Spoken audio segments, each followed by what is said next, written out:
Sevgili seyirciler, CNBC-e'ye ekranlarından merhaba. Diplomasi Dünyası programımıza hoş geldiniz. Bugünkü konuğumuz Hollanda Krallığı Ankara Büyükelçisi Joep Wijnands. Your Excellency, hello. Hi. Hi. Thank you very much for the invitation. Great to be here. For me too. We met at the King's Day reception. Indeed. And it's great to see you again. Welcome to our studio. Thank you very much. Great to Hoş be here. geldiniz. Hoş bulduk. Your Excellency, first of all, can you tell us about yourself, your previous positions and your hobbies? Well, I've been working now for the Dutch Ministry of Foreign Affairs for more than 30 years. Oh. That brought me in many different positions, obviously. I've been serving in countries like Croatia, Hungary, Afghanistan, Lithuania. Then I was ambassador in Rome, which was special for me because that's the city where I actually grew up. My father was a journalist. Oh. In the 70s, he was a correspondent for Dutch newspapers in Italy. So I grew up in Rome. After that, I also served in our Ministry of Defense. And right now, I'm the Dutch ambassador in Turkey. And I enjoy this country very much. It's a beautiful country. I like to travel as much as I can. And I love to swim, especially in open water. And of course, this country has a lot of beautiful open water. Where do you prefer to swim? Well, I train in Ankara, where I work and live. Ankara is a little bit difficult. That's why I need a pool there. Yeah. There's not a lot of sea in Ankara, you're right. So I use the pool there. But then I train in the swimming pool in Ankara to compete in swimming races across the country, in Bodrum, in Marmaris, in Kaş. You participate to the race? Yes. Oh. And here in the Bosporus as well. So Very nice. the past 2 years, I did this swimming race, swimming from Asia to Europe, which is organized by the Turkish Olympic Committee with thousands of participants from all over the world. And it's truly a unique experience to swim in the Bosporus, where normally you have a lot of heavy traffic, of course, but which once a year is closed for ships. And then the swimmers are allowed to swim. And I'm looking forward to competing again, this time with my children. They're coming from the Netherlands to swim with me in August They like this year. to swim as well? Yes, they too like to swim a lot. Yeah. Very nice, very nice. And you lived in Rome. Yes. It's a very interesting city as well. Absolutely. No, this Rome, Istanbul, Historical. of course, these are the most beautiful cities in the world. Amsterdam So as well. And Amsterdam, Yeah. I would count that as in the same list. So it's a privilege to represent my country in this country, working both in Ankara and often, of course, I come to Istanbul. Mm-hmm. So your hobby is sports? Yes. Swimming? Yes, swimming and running. Yeah. So running last year, as well? running and bicycle? And cycling, It's for sure. part of life in Amsterdam. Absolutely. No, that's true. Many Dutch people actually learn to ride a bike even before they can walk properly. Yeah. So biking is in our blood. I think we are the only country in the world with more bicycles than people. But very good organized. Yes, that's what you need. Important. Of course, what helps is that we are a flat Parking, country. and parkours. Yes, we have the infrastructure. We have invested throughout the years heavily in creating bike lanes, making the Netherlands a safe place for bikers. Of course, it helps that we are a flat country. And that makes it difficult to cycle here, because in Ankara, obviously, the hills make it much more difficult to ride the bike. Yeah. As I mentioned at the beginning, we met at the King's Day reception. Yes. And the guests had to wear in touch with orange color. Yeah. What is the importance of this color for the Netherlands? Well, orange is our national color for the simple reason that our king, we are a monarchy, we have a king, before we had a queen. The last name of the royal family is of Orange.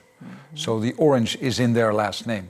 That's why we play our national... The symbol, like a symbol. It's a symbol.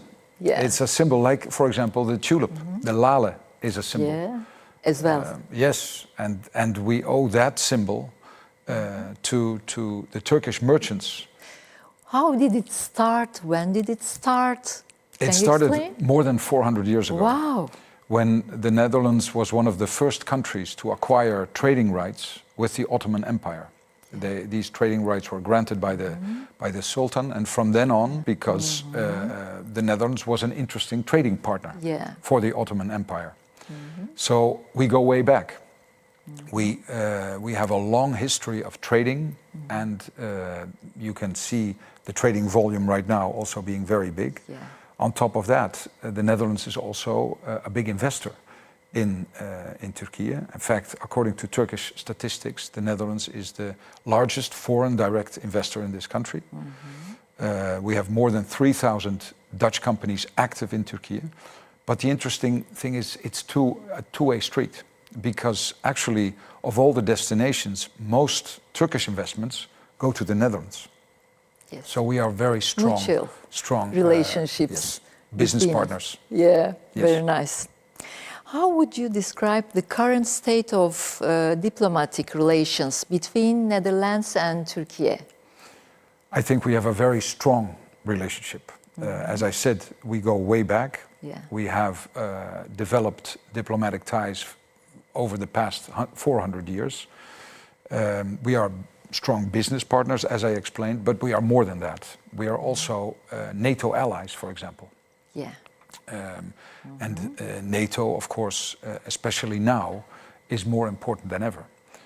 We need to defend the alliance, given all the threats that we see, including terrorism.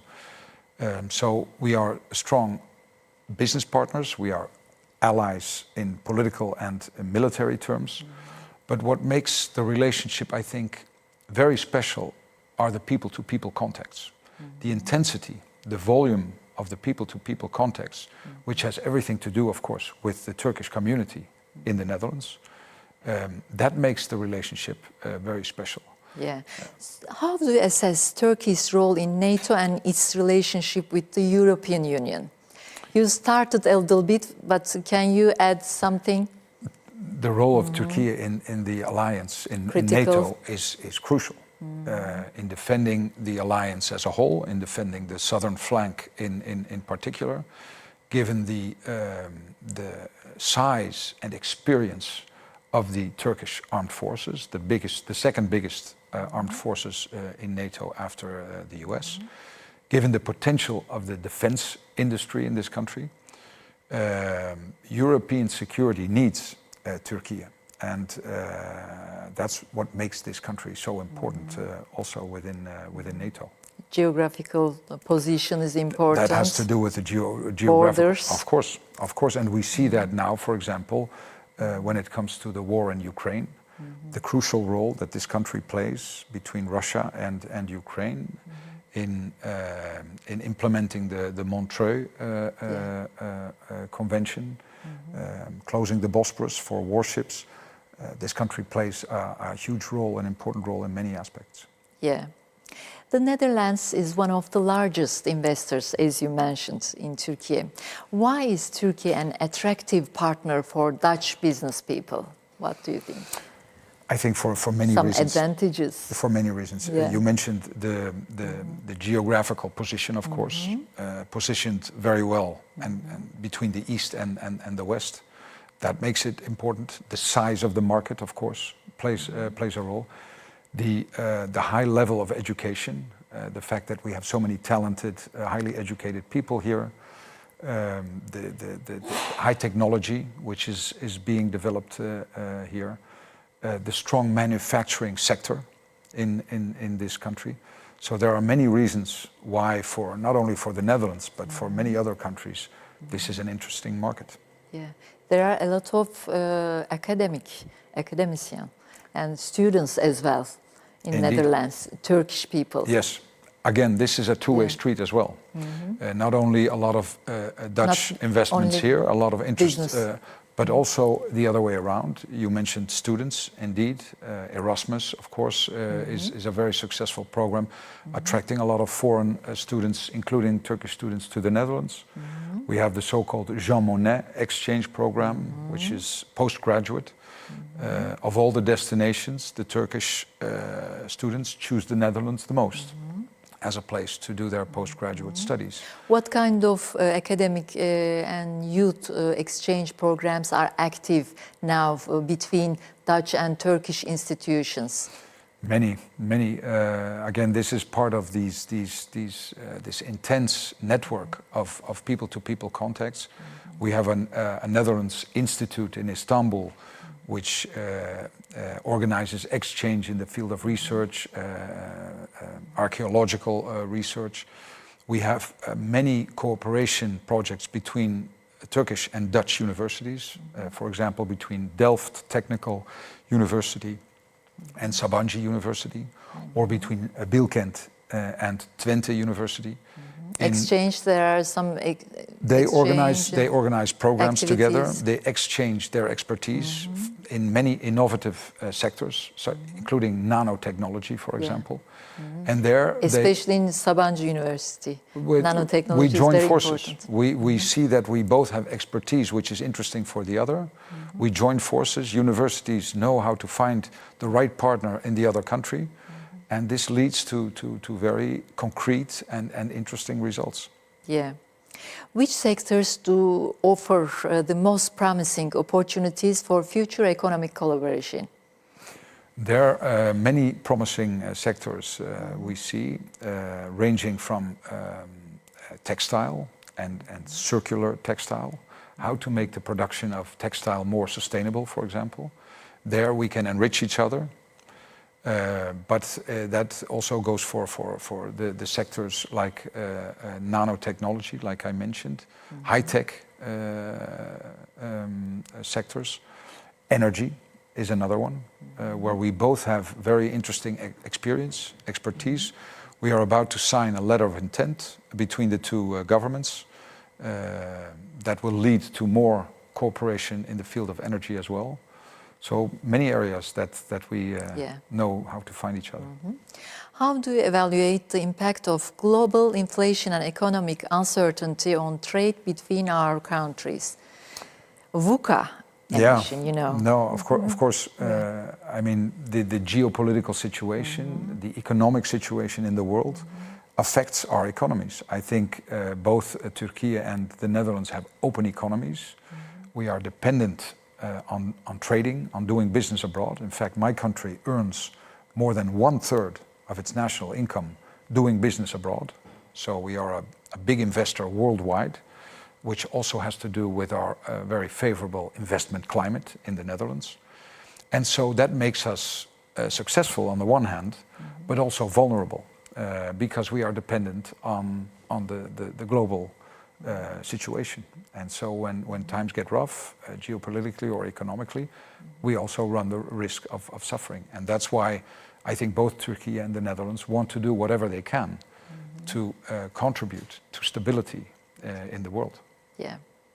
How important is cultural diplomacy in the relationship between the Netherlands and Turkey? Very important. As I mentioned, we have a lot of people-to-people contacts, which means a cultural exchange in a very natural way. The Turkish community in the Netherlands is the third biggest Turkish community outside Turkey, after the one in Germany and France. A very successful community. And on top of that, we have a lot of cultural exchange between cultural institutions, between museums.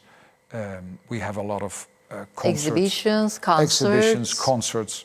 For example, last year we celebrated 100 years of friendship, the Friendship Treaty that was signed immediately after the establishment of the Republic of Turkey.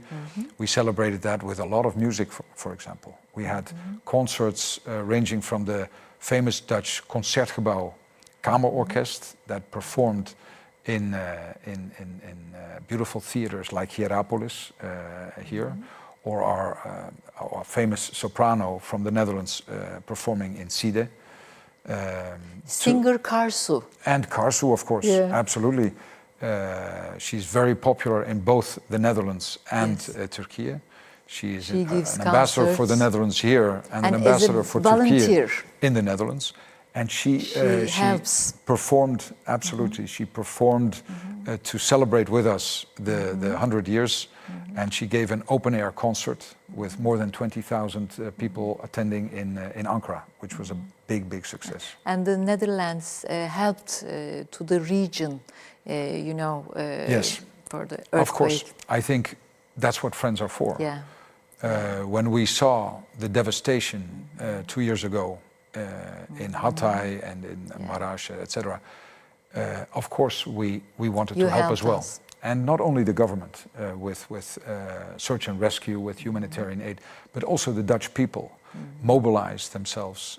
Karsu played a big role there and came up with a big amount of money, showing its solidarity. Yes. Yes. Which events do you organize to promote Dutch culture and values in Turkey? Well, many exhibitions. We organize exhibitions, of course. One very nice example is the exhibition of a painting, View of Ankara, which is on loan from the Rijksmuseum in Amsterdam, one of our most famous museums. It's on loan in the Koç Museum in Ankara. It is the only painting that we know of that shows Ankara how it looked hundreds of years ago. At first it was thought to be a painting of Aleppo, but then eventually researchers discovered that it was not Aleppo but Ankara that was depicted here. They found out because of certain architectural elements, but also because of the Angora goats. And so this beautiful painting is now on loan in Ankara. Very nice. We focus a lot on children. We think children, of course, they are the future.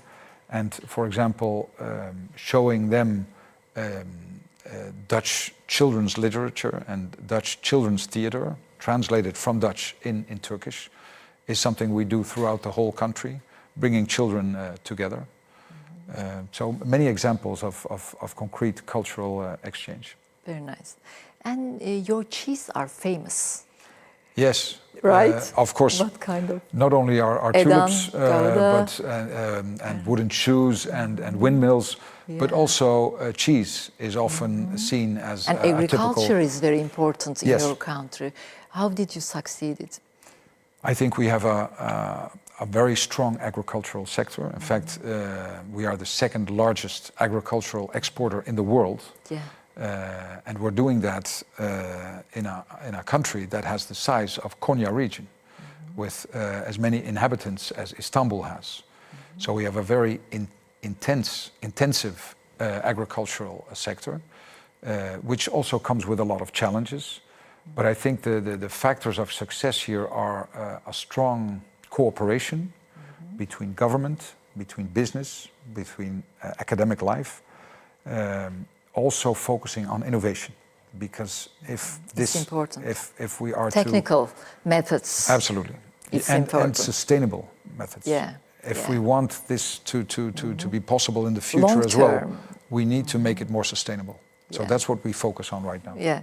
Finally, how do the Netherlands and Turkey cooperate on global challenges such as climate change, migration, and security? Well, first of all, I think it's important that we acknowledge in what geographical context this country operates, bordering countries like Syria, Iraq, Iran, having the war in Ukraine in the north, and the developments in the tragic developments in the Middle East in the south, with terrorism, of course, having been a threat for so many years, with so many victims, with so many refugees being housed and welcomed in this country. It is a very, very challenging security situation. And it is in that context that we want to be a strong partner in challenging illegal migration, in challenging organized crime, in challenging terrorism, but also in challenging climate change. And we look for as many ways as we can to cooperate together in these fields. Yeah, Your Excellency, it was a great conversation with you. Thank you very much My pleasure. for your participation and sharing your ideas. Thank you so much. Thank you, sir. Sevgili seyirciler, programımızın sonuna geldik. Tekrar görüşmek dileğiyle. Hoşça kalın, mutlu kalın.